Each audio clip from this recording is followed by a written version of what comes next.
Last night, we told you about the allegations of genocide facing China, which that country denies. Muslims are fleeing that nation, but some tell us that there are now few places where they feel safe. Tonight, our Bob Woodruff examines another disturbing allegation that the Uyghur population has been forced to engage in slave labor. This has gotten the attention of U.S. officials who are now detaining certain products as they enter ports of entry. Bob Woodruff with part 2 of our investigation. To the international community, China has a message that its Xinjiang province is a wonderful land. But this video suggests a very different story. Human rights activists allege that slave labor is happening near facilities like these, where Uyghurs and others have been detained, located throughout Xinjiang, home to the majority of its Turkic Muslim community.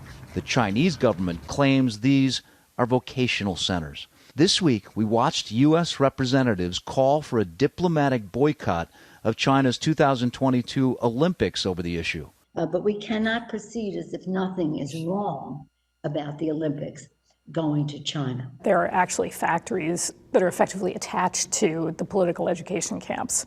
And so part of the vocational training to which people are subjected involves working in these factories, some of which, or most of which are textile factories. China is making lots of money through Uyghur slave laborers.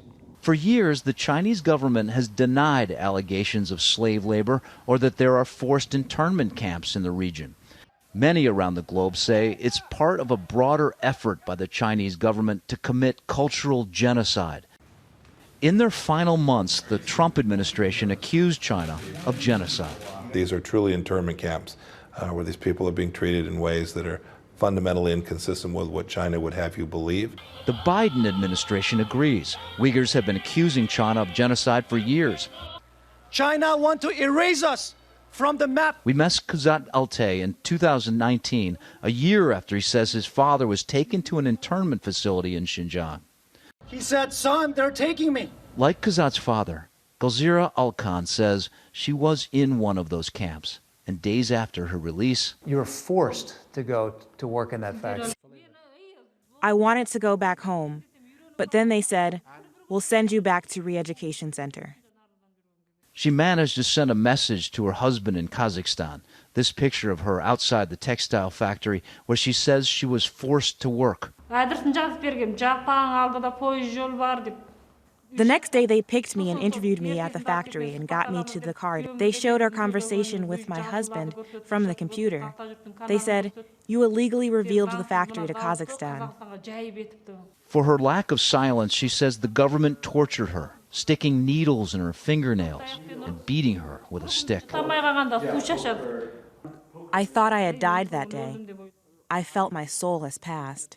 Gulzira says she eventually escaped to Kazakhstan and made her way to the U.S. The Chinese deny her allegations and claim she left China to avoid paying back a loan.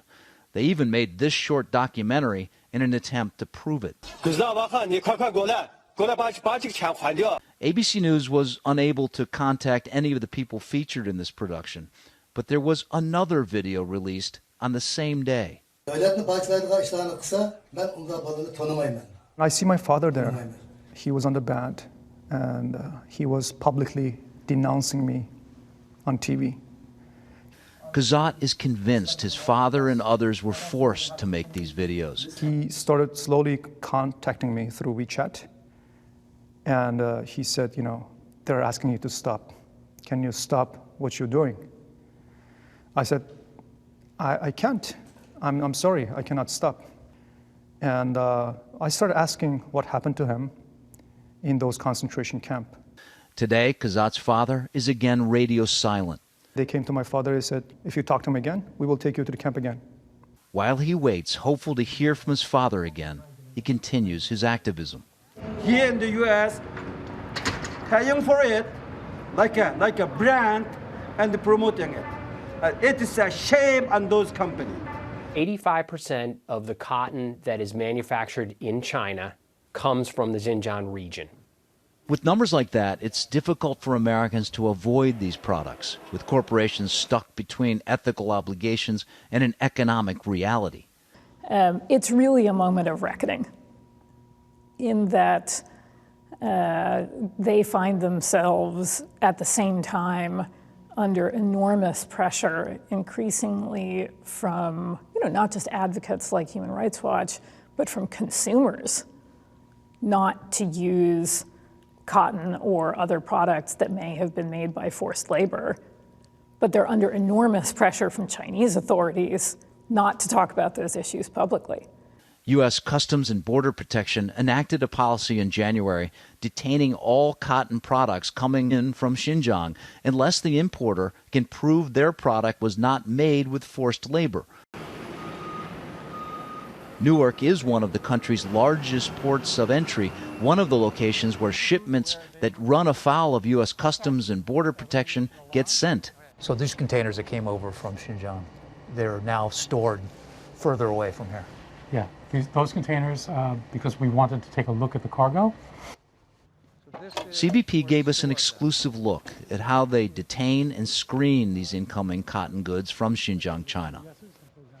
How many of these shirts and how much these products? There are 1,000 cartons today in this container of wearing apparel. But over the course of a fiscal year, it could be up to 500,000 of them.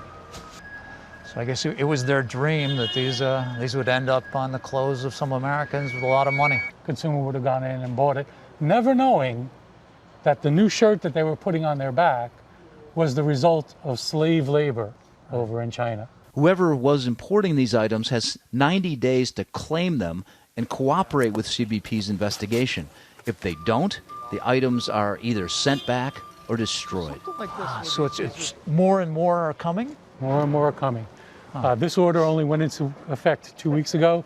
I've already got 8 and 5 more coming in this week. Wow. As of today, whoever was importing these goods has not claimed them or attempted to prove they were not made with forced labor. At this point, CBP will take its next steps, could be a seizure, and eventually the goods would be destroyed. The Chinese government calls these allegations of forced labor an outrageous lie. So-called genocide, forced labor, systematic rape and torture in Xinjiang are lies of the century, which never happened and will never happen in China. I could tell more truth, but you don't give me more time because you reject the truth. The Chinese embassy here in the U.S. has ignored requests for interviews with ABC News. Instead, they sent us a link to a statement published online. In it, they said some Uyghurs were part of cotton-picking forces. They worked together, cared for each other, and forged a deep friendship. These cotton pickers in and out of Xinjiang were all voluntary. Bob Woodruff, ABC News, Istanbul. Certainly some damning accusations there. Our thanks to Bob Woodruff for that. Hi, everyone. George Stephanopoulos here. Thanks for checking out the ABC News YouTube channel. If you'd like to get more videos, show highlights, and watch live event coverage, click on the right over here to subscribe to our channel. And don't forget to download the ABC News app for breaking news alerts. Thanks for watching.